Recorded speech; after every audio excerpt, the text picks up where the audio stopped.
Karnataka Health Minister Dinesh Gundu Rao announced that the state has set a target of reducing rabies deaths to zero by 2030.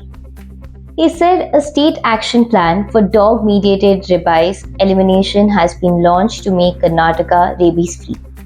The plan, he noted, follows the national goal of ending human deaths due to dog-mediated rabies by 2030. He added that the state will adopt a One Health approach, bringing different departments together. The minister stated that anti-rabies vaccines and rabies immunoglobulin will be available at all government health centers, from PHCs to district hospitals.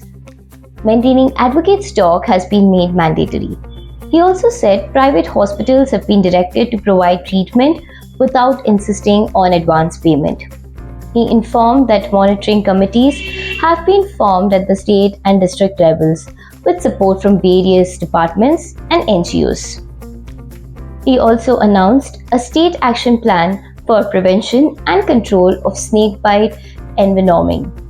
He said Karnataka is the first state to declare all snakebite cases and deaths as notifiable diseases.